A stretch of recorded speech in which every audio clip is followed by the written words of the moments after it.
So what is the Global Talent Visa? I mean, somebody is a novice on this platform. What would you tell somebody it is? What is the package of the Global Talent Visa? Yes. The first thing I want to say about the Global Talent Visa is the fact that it's also one of those visas that the UK offers for applicants. It's up to 5 years, like the eligibility, like when you apply, you get it's up to 5 years. It's a visa that is to enable you to work in any company. In the UK, you can switch from one employer to the other. You can change position within the company. And you can actually be self-employed, start your own business or an existing business, possibly from outside. You can actually go to school as well. You can actually combine all of these without any authorization from home office, because most of the time when you're working, you might have to switch. If you want to switch an employer, you have to, get home office to be aware of all of that. But the visa doesn't require you to do this. It's a visa that after 5 years, you could actually decide to extend it to maybe more years. But it's just that most of the time, after the first 5 years, you may want to switch or probably apply for your residency. So you don't necessarily need to continue. However, the visa itself comes in two folds. There's one called exceptional promise, and there's one called exceptional talent. So I'll explain the exceptional because I got the exceptional promise. Exceptional promise mostly for people who have been in the field for between 3 to 5 years, like in your chosen field. And the exceptional talent is for people who have 5 or more years in the field that they are. And so they tend to be like people who have been in the role like a CTO or a CEO, like in most managerial positions, they tend to have the exceptional talent route. And they can take up just 3 years to get their residency. But if you are on the promise, you can take up to 5 years to actually get that. And the other thing is you actually have an opportunity to travel with your family, or if you have like a spouse, you can actually be able to travel with them. Yeah. Yeah, different crowd. In school, yeah, different one. What's the talent? Lois, are you there? On order to about before the program. So, like I said, are you there? I think Louis is muted. Oh, sorry, I was on mute and I was talking all this while. Okay, so I think that you've given a background to yours. There's a couple of questions. So I know it started off from the visa, the gov.uk website. If you can feel free, probably at the end of the session, we'll share the link and where to start from. So what documents were you required? What documents were required from you? Or did a company need to nominate you, or did you have to nominate yourself? Take us through the process of the documents and document acquisition and the steps. Yeah. Okay. So on this particular one, I think that there's a couple of things that I have to talk about, because that is about the eligibility. Now, eligibility-wise, the visa is available, like I said, to very talented and promising people. The fields are obviously the STEM fields, but humanities or digital technology also comes to play. So you can find yourself in the AI space. Now, AI is a very broader space that we are talking about.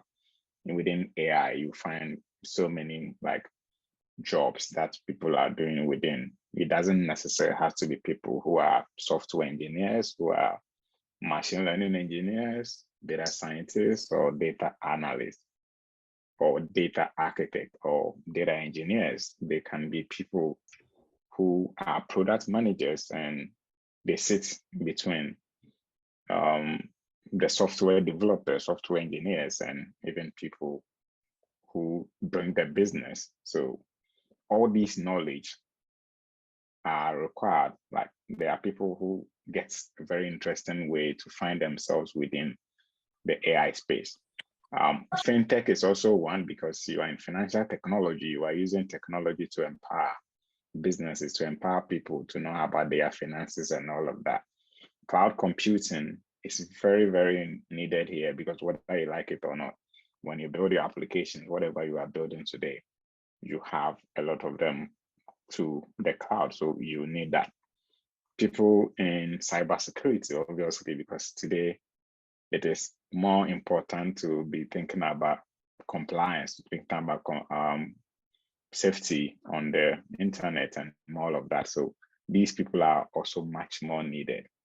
But one that is even more interesting is people actually get it from roots such as music and then arts.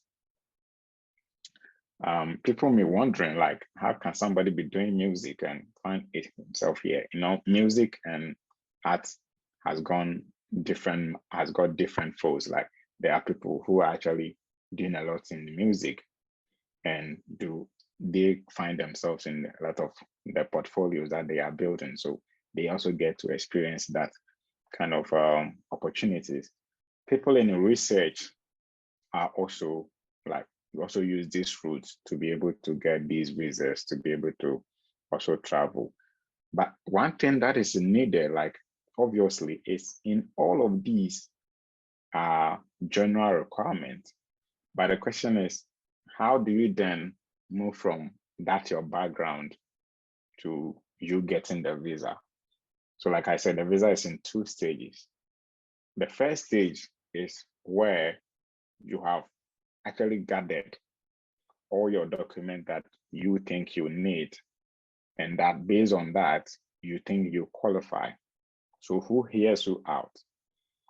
For those of us in tech, who hears out is an organization set by the UK government called Tech Nation. So Tech Nation is actually the one you're going to apply all your documents to, because they need to assess whether you qualify to be given that visa. So they give what we call an endorsement. That endorsement is the first stage. If you don't get the endorsement, you can actually go to the next step, because that institution needs to endorse you to say that we have clearly, you have demonstrated that you have the background, you have all that it takes to be in the space of technology to help the UK. So they will endorse you. And the endorsements normally take, I'll talk a lot about the endorsement later, but the endorsement is everything, because if you don't get the endorsement, you can't go to the next step. So like I said, the endorsement is the first thing that you need to get. And the endorsement comes with a cost also. Like I said, there's 2 steps. The first part is you paying for the endorsement. And you don't only need Tech Nation to get endorsement though. There are people who have won awards, like awards recognized by the UK, like Queen's Award, like Turing Awards, because of the certain thing that they have done, and the UK recognize it. Those people have an award. They don't need endorsement to apply for the visa.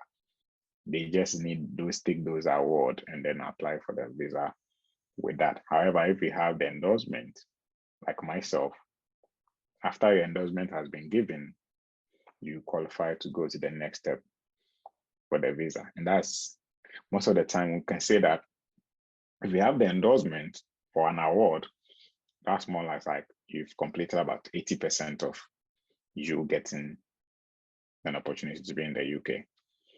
And when you apply for the visa itself, the Home Office just have to reinforce the fact that we have your document already, that you have been endorsed by an institution like Tech Nation, and they just have to give you the visa, and then that's it.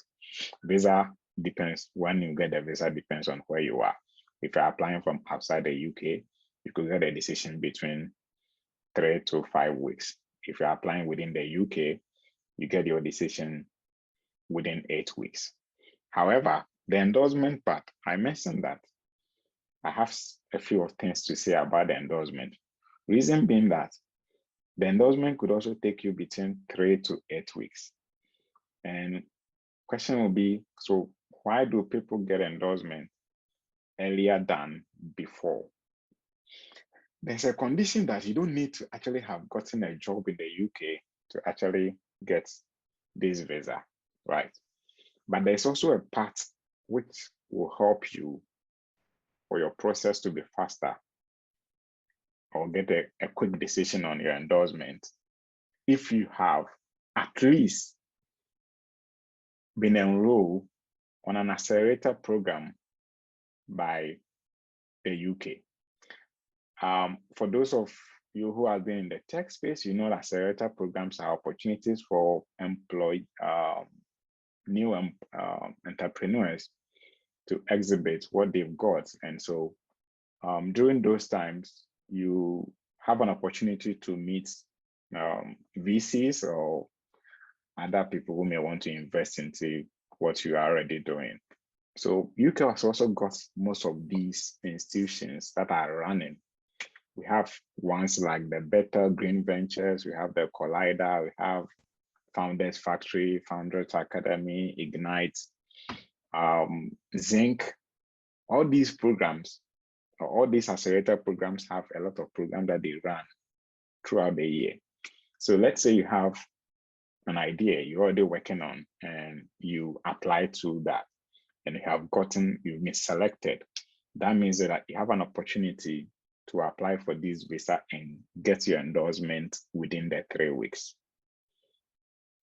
Another thing is, even if you have not been selected into any of these programs that I mentioned, there are chances that most of these programs have certain startups operating under them that need people to work with. So you can need, maybe we need a software engineer, we need maybe a data scientist to work with, we need a product manager to work with. You might have applied and have gotten interviews. So it's already means that you have got a connection to have gotten a job or something to do in the UK. That way you can apply for the fast track decision, which comes within the 3 weeks. In fact, in recent times, I've seen people who have got decisions within 6 days or 7 days. All depends on the kind of candidate that you are, and that will give you that opportunity. So on that, like I said, it's either 3 to 8 weeks, depending on where you found yourself. But I would advise that whenever you're applying, you apply for the fast track one so that you got a decision within the 3 weeks. Somebody also asked, like, what if my endorsement, I don't get endorsement? Yes. I was fortunate to have the endorsements the very first time that I applied. I applied for the endorsement on the 7th of April and got a decision by 28th of April. There are people who actually apply for an endorsement and they don't get it. So they have to apply it again. When you apply for the endorsement and you don't get it, technician or home office will refund your £456 to you back. And you also got an opportunity to go for a review. And after the review, you could actually get the endorsement back. However, if you don't get it and all of that, you can still actually wait for some time and gather additional evidence and then apply for it. I can actually do that. So you don't necessarily need to always think that you have the endorsement first. If you don't get the endorsement, probably there was something that you didn't do right. And so that's why in the process of you applying, you have to try as much as possible to make sure that you are meeting all their requirements, because if you don't meet them, you have to go back and start everything again. So that is about the endorsement. I think Lois asked about the document that you need. Yeah. So on the document part, I think that is where you have to actually pay attention to that. The first thing that you need, obviously, is 3 recommendations letter. Now, those recommendation letters are not coming from anyone, but people that you have worked directly with. I don't know how to split it that. You know that in our part of the world, you get people who work for companies and the company CEO never met them. They never got in touch with the CEO, they never got in touch with anybody at the managerial level. So they leave the company, nobody knows them. But even there are some of you, when it's time for you to go for recommendation letters from even the university, you were there for 4 years, you don't get anyone to give you a recommendation letter because you say, I don't know anyone. Yeah. Okay. If that's the case, then you have to start looking for anyone because Yeah. And the recommendation letter, these 3 people who are writing for you have to be at the managerial level. It can be the CEO himself. It can be your direct line manager. What they need to state on the recommendation letter is that, well, we know you, we know Lois. She was here. She worked with us between this period and this period. When she joined us in the company, she was at this department. At that time, she did this, she did that. Those were documented. And those things that she did gave us results, this and this. From there, we promoted her or we demoted her. Nobody right there demoted him. But I promoted her to this stage. She did this and she did that there. Lois has really to contacted us that she wants to apply for the Global Talent Visa to enable her to work in the UK. For the things that she's been doing already, she wants to continue here. So we know her that when she was here, she was our data scientist. She was our data analyst who was always working on ABCD products and data for us. She excelled. And we think that when she comes to the UK, she can even do more of that. And she's also got some brilliant ideas that she wants to talk about. So we can actually speak about that ideas, all in the letter. The length of the recommendation letter doesn't matter though, but I think you should be able to describe what you did at their company. That is the most important thing. That's the 3 recommendations. Somebody may ask, so what if I've worked for only one company for the past 5 years? You still have 3 people who can do that for you within the company. And they will all know you for different things. That's where your line manager comes in because he was responsible for you at the time that you were working in that department. So he can actually write on what you did at that department. Now, aside the 3 recommendations, are 2 other reference letters that you need to get. In fact, you need to gather at least 10 evidence, including this 3 recommendation letter. So the 2 other reference letters should come from at least where you have volunteered at or mentored at. In fact, for many of my people who know me know that one of the things that I used to do a lot is teaching. Like I go to places to guys go and teach and all of that. So on these notes, it wouldn't be a problem. Like going back to somebody that I like Jeff at Blossom Academy, that I've got this, so just can't do this for me. I mean, he won't take time. He will just say that, oh, there you go, that's okay. Those things are very much needed because it shows that you work with people and you are more interested about people's development. Remember that the visa is much more about people who want to help others to also grow. Because if you want to grow your tech industry, you need people who also know and they can help other people to also get that. So that is very much more needed. Then the last is at least a nomination. So one nomination is okay. You can be nominated by an international NGO that works in your country or a university Now they should know about what you do and how it's helping everybody, including people close to you or the institution that they are nominating you itself.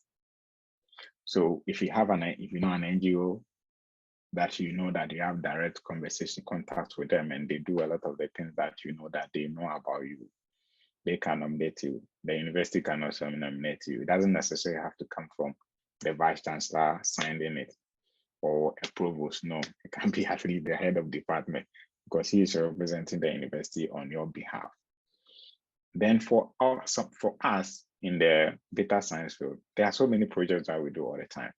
So any project that they have done, the source code, the project was about, it was an open source project. Okay, just add them and then put them together so that they all add up to your 10 evidence. In fact, in one of my evidence, it just had to be a flyer of me speaking at an event that was even held online last year in South Africa, like AI Expo. It's an event for like everything AI in Africa. So if you've got opportunity to speak on that, that means that, okay, the guys actually in the field that are doing so much work. Yeah, those 10 are needed. In fact, if you want to go further to how those others matter, the reference letters can be more than the 6 that we have spoken about, the 3 recommendation letter, the 2 references from where you have mentored or volunteered at, and then the nomination from the university. If you have any other person who may also want to write a reference letter to support you, you can actually get those ones to also support you. Yeah. Okay. You know, like all these things are so that whether scholarships, whether sponsorships, the roots are almost the same. The things needed are almost the same. And you hinted on certain salient points in terms of the recommendations and references. I think is very important. Like, how can I write something about you when I don't know you? Exactly. Is it maybe unless God, we that's when we know. But even that, we have a manual that we follow to know who God is. You get? So if you're now building an sort of like a network, you're now building like a network, you know what you want from now. So start building it. The very things you said it, you have an idea. Post it, like give yourself a timeline, probably in the next year or 2. You can build this, or in the next 6 months, you can build this. Because I know Derek, I know him for what he does online. Even when we hadn't stayed in touch, if somebody asked me who and what is, or I need somebody who is in data science, or I can recommend him quickly, even without him knowing I recommended, because his works are open. He does it openly. He owns what he does. Now that also comes to it, that owning what you do and being able to pull people along. Put yourself out there in terms of what you do, because that is one of the ways you can prove evidences of the very things you do around, and the credibility is high because you're out there. Now the next question is, you've spoken about Tech Nation. Now for those in arts, for those in research, where is their validations going to come from? Is it the same source, or is there a link they have to try and find out? To anybody, there are questions in the chat box. We'll take questions after our main questions are done as well. Yeah, I think I actually forgot 2 important things on the document side. So let me go back to it. When I'm done, I'll come back to this question. I forgot to talk about this because it is very important. And that has to do with your statement of purpose. But it's not only when you're writing to school that you need a statement of purpose. This one too, you need a statement of purpose. But just that for this statement of purpose is just 1,000 words. Exactly 1,000 words. And you won't need to upload it. You have to actually write it on the Tech Nation form that you are filling. So if it's shortfall of that, you won't be able to progress to the next step. And if it's more than that, you're actually not going. The 1,000 words, what is it about? So this is where it's about you, because it's your statement of purpose. So what's your background? I mean, I'll prefer that we speak much about SOP because I can share so many things with you. But for your SOP, I'm not responsible for that. You are responsible for your own SOP. Your background. Where did you start from? Academia. You went to school, you read, blah, blah, blah. What did you read? What did you do? What was it about? Possibly you read any program and you read, you did your thesis work in undergrad. What was it about? What relationship did you have with the entire 4 years that you spent in this university? So that's about your background. From there, what did you do for the past years, 5 years or 3 years? What have you been up to? What have you been working on? And how does it actually relate to tech? What technologies have you been using? What companies' problem have been trying to solve? Then you come to what you want to do again. So when you talk about what you are currently doing, we want you to talk about what you want to do. I want to do A, B, C, D. And I will need this to be able to do it. I want to do it in 3, 4 years from now. I need an environment to grow that. Environment I need is the UK. UK has ABC that I know of. And because of that ABC, when I come with this my idea or this that I want to do, I'll practically be able to do it here.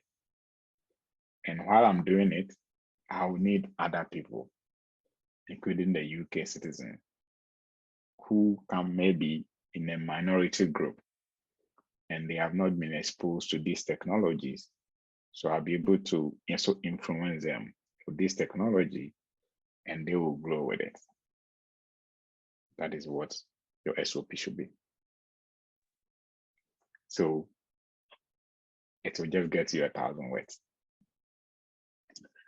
When you are done with your SOP, one of the things that you're supposed to do is to always ask somebody that I've got this SOP.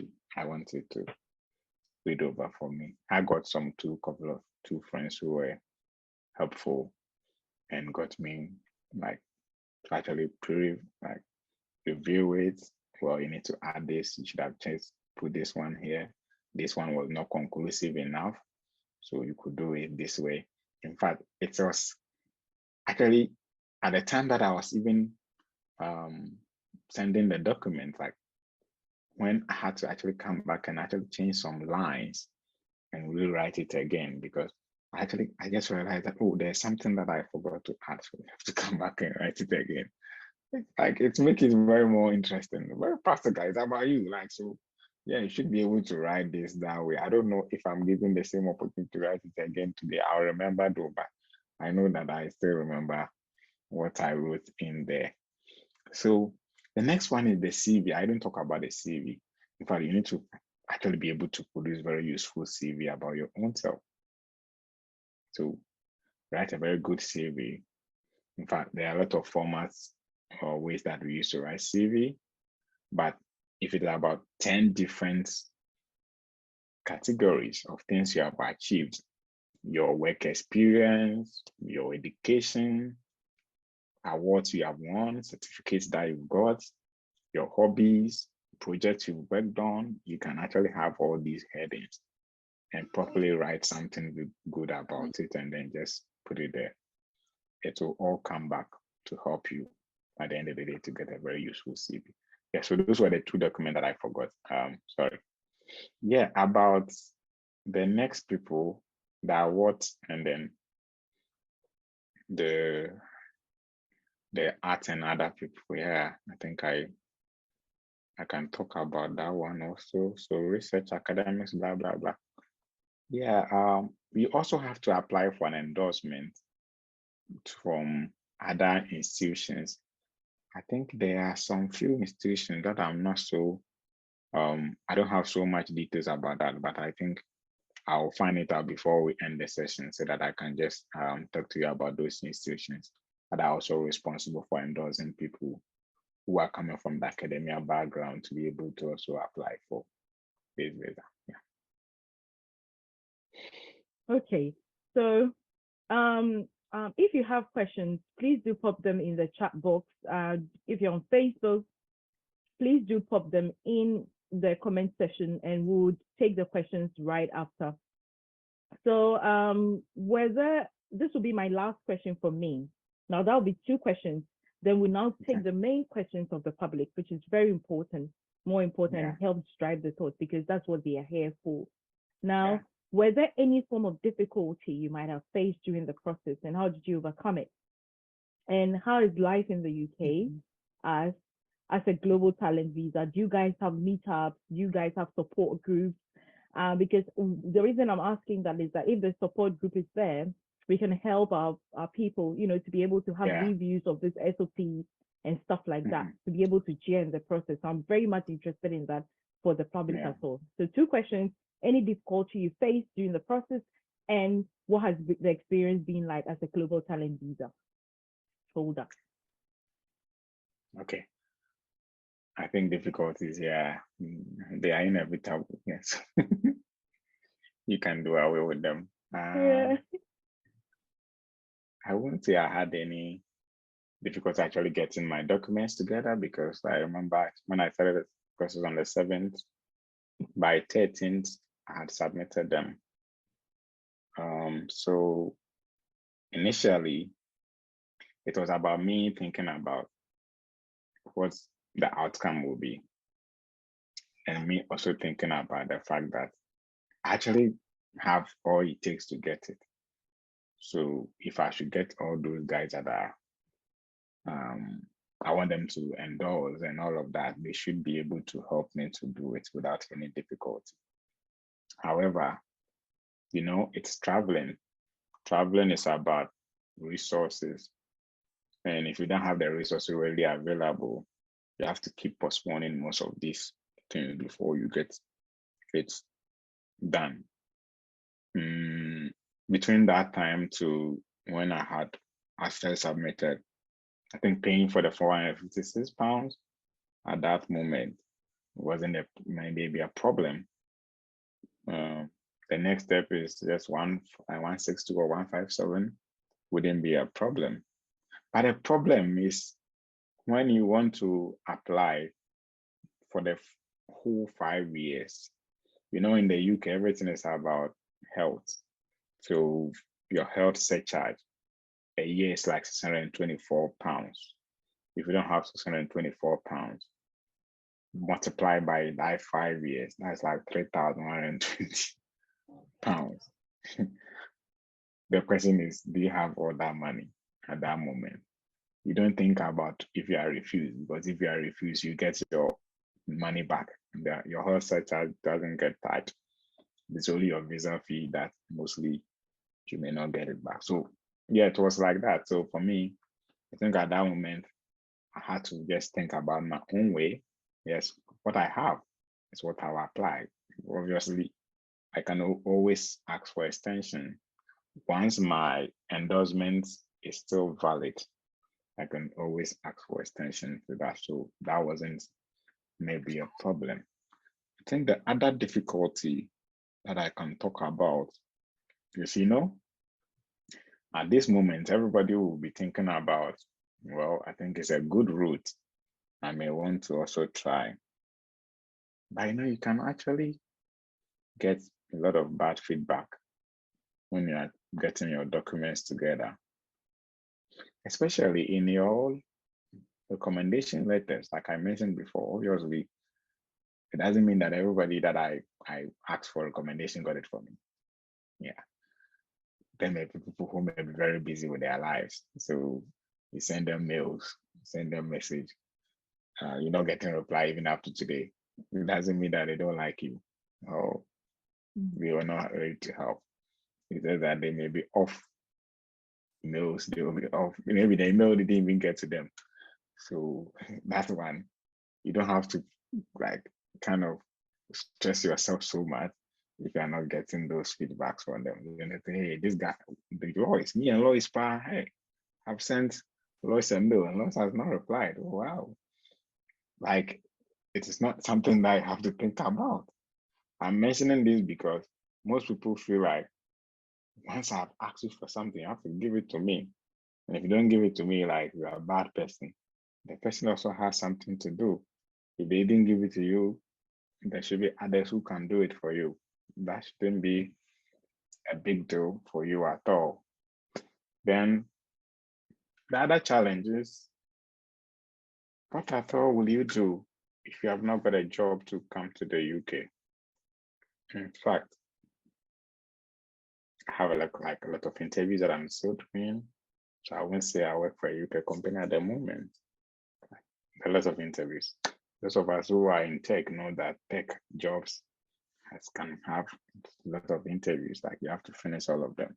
Some of them got to roles already, but you are still thinking about either accepting the offer or not based on certain conditions. Like, oh, I'm in a similar situation though, but I'm still thinking around it. So I would say, yeah, that transition from wherever you find yourself to actually relocating here, it's a big decision. In fact, like Lois mentioned, basically someone would say, oh, you are particularly known in Ghana's data science space. You do a lot of work here. People know you. So how come you're not staying and you are leaving? Remember that when you are living with everything because you are relocating, and relocating means that you are going and you have to spend a lot of your time outside wherever you are going. Maybe you're going to start your family there, you're going to have your family continuing there and all of that. So everything leaves you. The point is, are you actually ready for this life? Because whether you like it or not, your friends who are abroad, when they tell you, always also tell you how it is like to be there with other people you could actually go to. Tomorrow, I could just go to this side of Accra. I'll meet all my friends there. But the point is, okay, what about here?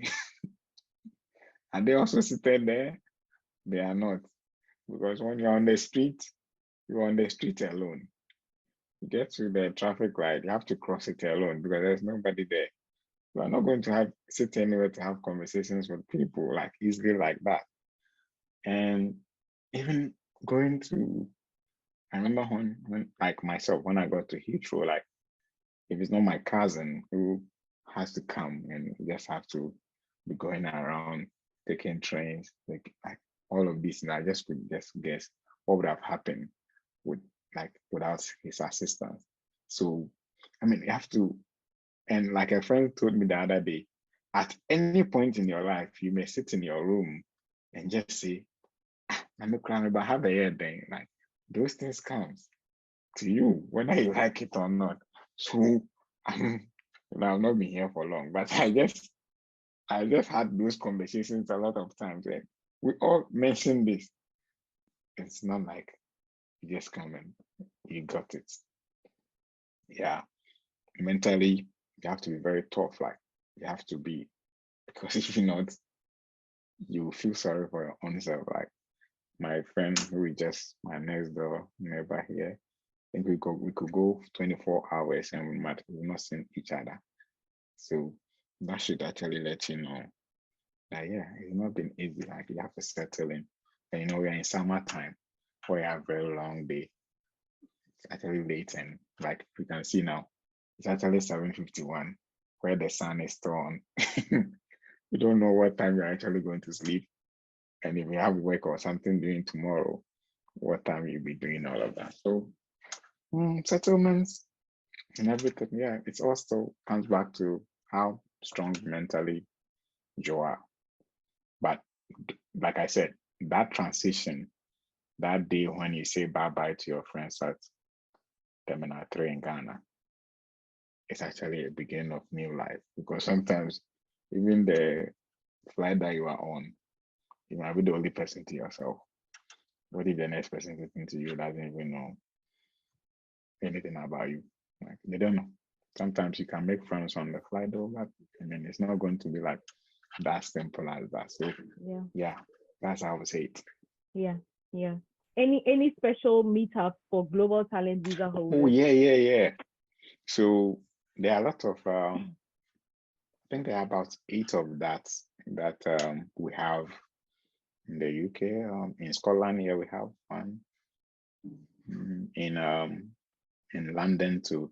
I think the London one is what I registered for on Thursday. We're supposed to have it on Thursday. I couldn't go, but from our Slack channel, all the things that I've seen, it was very interesting. Yes, every talent holder, global talent visa holder joins the Slack channel, so you get to see others, what they are doing. They share a lot of information about jobs, generally about everything. Probably people who are moving from the visa to permanent residency, like they all give all those information there. Those who are looking for jobs, those who are looking for employees, all of that. Those who are looking for co-founders, they share all of those things. So yeah, it's very supportive. I got to just noisy, so I ended to find out out of over 1,400 that we are on, how many of us are actually Ghanaians, and I was fortunate to find 2 other Ghanaians who are also on the platform. In fact, as for my Nigerian brothers, we are there. so We are there. I respect them. I respect them 100% for that. And I think that visibility has really helped them a lot, because they started, most of us had to learn from Nigerian communities when we're accessing scholarships and all of that. So this is one of the things we really want to do for our communities. Like I always say, that any Nigerian or any other nationality is always welcome here as well. Definitely, it's a safe space for all internationals as well.